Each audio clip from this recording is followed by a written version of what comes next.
Good evening. Welcome to Purged History. This is our first video, and we will be talking about the chapters and episodes in our history which has been purged deliberately by certain vested interests. Let's start with it. So, the basic human need is to know who we are and how did we come to this. While we are all growing up in India, our school tells us that India was under occupation for 200 years of British rule. Good enough.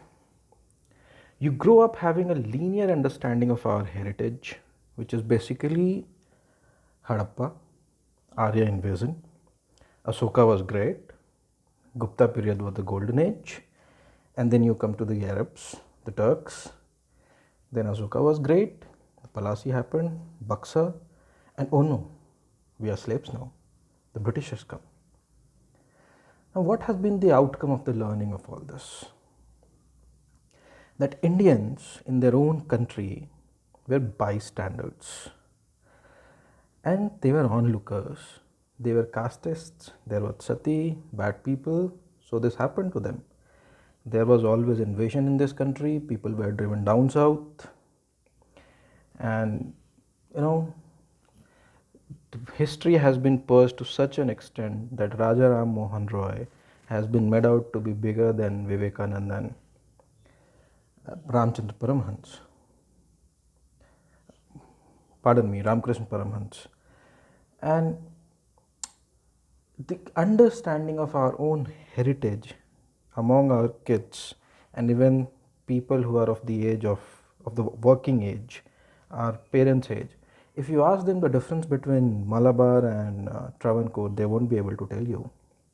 If you ask them the difference between Gujarat and Saurashtra, if you ask them what is the difference between Hindustan and Sarhind, Hind and Sarhind, if you ask anyone in this country what is the difference between Dakkan and Chotanagpur, and people will be looking all around themselves left and right, they won't be able to answer you, because there has been a push of one kind of narrative since independence.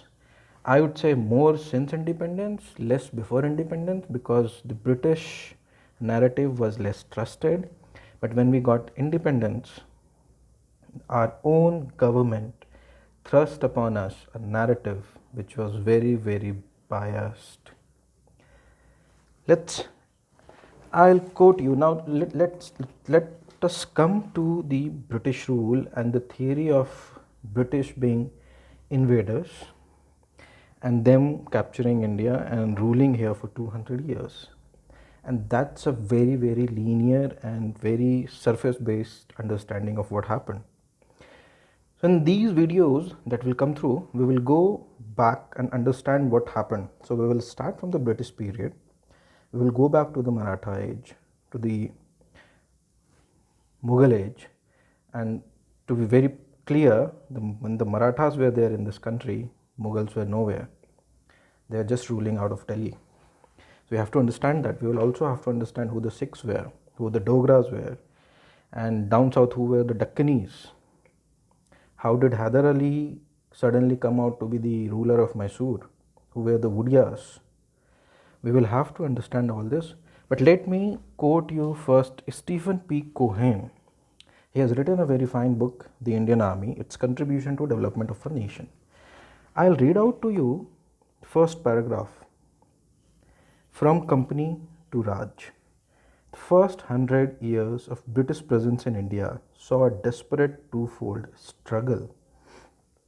First, the British were only one of several foreign powers competing with each other and with indigenous Indian power centers for markets, territory, and influence. Second, they were attempting to build up, control their own military resources and eliminate internal dissension. Now, when we say British rule in India for 200 years, we very conveniently try to forget that it was not a British rule, it was company rule before 1857. And the company had three different outposts, which was Bombay Presidency, Madras Presidency, and Bengal Presidency. And these three governments were independent of each other. The Bombay Presidency was called Government of Bombay and had its independent dealing with the Marathas up and until when they were badly mauled and defeated by them in the Battle of Talegaon, which we don't know, obviously. And the Battle of Talegaon was fought in 1781-82, please check it, but it was fought under the leadership of Nana Fadnavis, along with Madhaji Sindhia and the Holkar king at that point of time. Why it is important to understand? It is important to understand that even the British rule in India was not a monolith. It had three different governments. The Bombay government had a center in Bombay, and they wanted some strategic outposts like Salsette, which was under the Maratha rule and had been taken. The Salsette was taken over from Portuguese. So Portuguese were also a small power. The British were a small power in the western part of the country. The major power were the Marathas. Now the British design was such that they wanted to overtake these areas, and this was done without the approval of the government in Britain or the approval of government in Madras or without approval of government in Bengal. Why this war is important is that after the defeat of the British in this war, the authority was transferred entirely to the Bengal Presidency government, and Lord Wellesley was supposed to supervise that.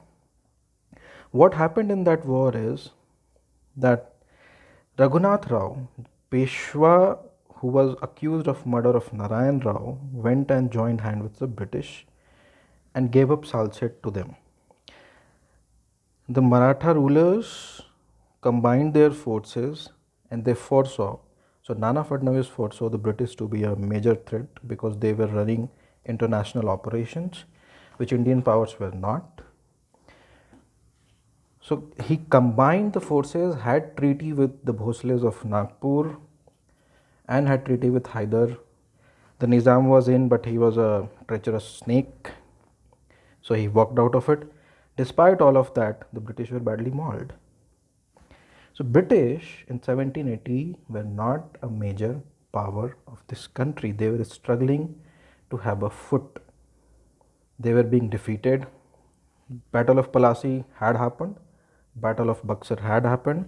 But let us remember, Battle of Plassey was just in the one eastern part of this country. It only gave up control of Bengal, which means that Orissa, Bihar was still not part of British rule. And we are taught as if Battle of Plassey was watershed moment in this country. It was not. It did give some foothold to the British. It gave them money. It gave them muscle power. But they were not supreme power in this country. The supreme power were still Marathas, who were just down in Orissa. Now there were other powers in this country as well. If you look at Mysore, it was a big power. Travancore was a big power, and they had defeated the Dutch by that time. So the southern part of country, they were power. The Sikh were rising very fast, and under Ajit Singh you will find that they will have a 30 to 40 years of very stable rule. When we say 200 years of British rule, we are being dishonest. And when we say British rule, what do we mean? The company rule was financed by people in India. We will talk about that, how the bonds of British government, sorry, not the British government, but the company was being bought over by the Bengalis, so as to finance the Indian Army, which was basically the foundation of the current Indian Army, the British East Indian Army, which was financed by Indian operation. Bonds being bought over by Indian people, fought over by Indian people. So we have to understand that we have been taken for a ride. Now, if the Indian Army, Stephen P. Cohen, he categorically talks about a lot of things, which is basically till the British were struggling even in 1857. There was a very thin margin. They would have been driven out of the country had our own people not supported them. And there was support from Indian quarters. So we'll have to understand all the Indians were not slaves. There was a certain quarter which resented the British rule, but there was a certain quarter which benefited from it.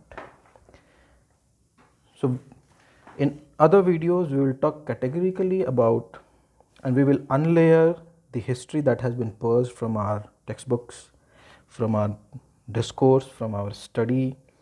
And let me take a few names. We will be talking about obviously the Marathas, because they were one of the major power centers, the Peshwas, the role of Shivaji, role of Sambhaji, the role of the Nawabs of Awadh, and people won't be able to point out where Awadh is.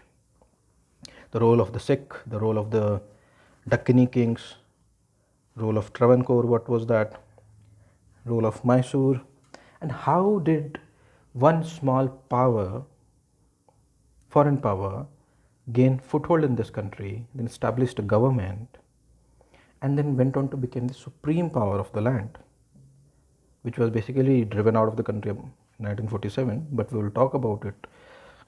Were they driven out of the country? Were they left out of obligation? Did non-violence give us freedom? We will talk about all this in our next videos. Please keep watching Purged History.